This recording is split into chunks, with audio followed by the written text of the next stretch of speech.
Hello বন্ধুরা, কেমন আছো সবাই? আশা করি সবাই ভালো আছো। আজ ক্রিকেট জগতের নতুন একটা অধ্যায় নিয়ে আমরা কথা বলবো। ইংল্যান্ড এবং ইন্ডিয়ার সদ্য সমাপ্ত 5th টেস্ট সম্বন্ধে। What a spell, what a spell! Siraj, you beauty, you just a beauty! অসাধারণ বোলিং। সিরাজ নিজের ১০০% দিয়েছে, ১০০%, 100%। কখনো মনে হয়নি যে আপনার হেরে যাচ্ছি। কখনো মনে হয়নি যে সিরাজ হয়তো আর বল করতে পারবে না। হয়তো আর সে তার স্পেল, নিজের অসাধারণ স্পেল করতে পারছে না।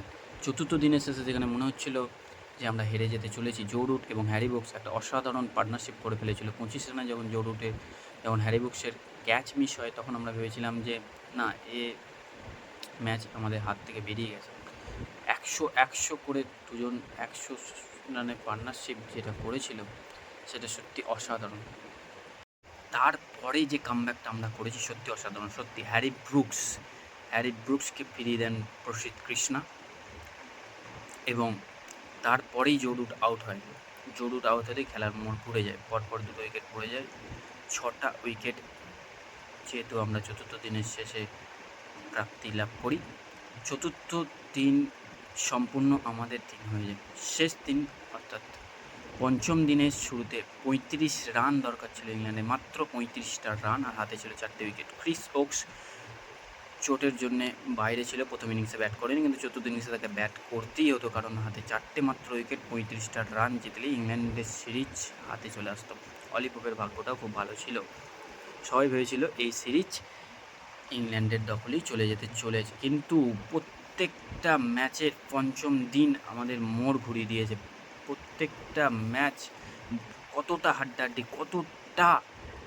হাড্ডাহাড্ডিভাবে শেষ হয়েছে। একটা সত্যি হৃদয় বিদারক ম্যাচ আমরা তৃতীয় ম্যাচে দেখতে পেয়েছি। সিরাজ 22 রানে আমরা পরাজিত লাভ করি। সিরাজ 100টা বল খেলেও জিততে পারেনি, কিন্তু পঞ্চম টেস্টে বুঝিয়ে দিয়েছে যে সিরাজ কতটা গুরুত্বপূর্ণ। উইদাউট জসপ্রীত বুমরা সিরাজ নিজেকে সবসময় প্রমাণ করেছে যে সে কতটা গুরুত্বপূর্ণ। প্রসিদ্ধ কৃষ্ণকেও ভুলে গেলে চলবে না। প্রসিদ্ধ কৃষ্ণ অসাধারণ বোলিং স্পেল করেছে এবং উইকেট দিয়েছে সিরাজকে। সিরাজের সত্যি সিরাজকে একসঙ্গে। আকাশদীপকেও ভুলে গেলে চলবে না। অসাধারণ 100 জয়সওয়ালের, এবং তার সাথে সাথ দিয়েছে ওয়াশিংটন সুন্দর, জাদেজা। অসাধারণ জাদেজা ব্যাটিং করেছে, বোলিং করেছে প্রত্যেকটা ম্যাচে। এই সিরিজে দেখতে গেলে সত্যি অসাধারণ।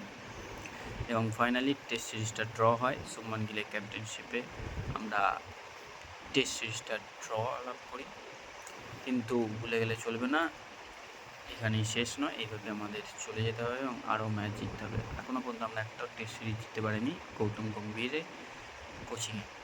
আশা করছি আমরা ভবিষ্যতে প্রত্যেকটা ম্যাচ জিততে পারবো।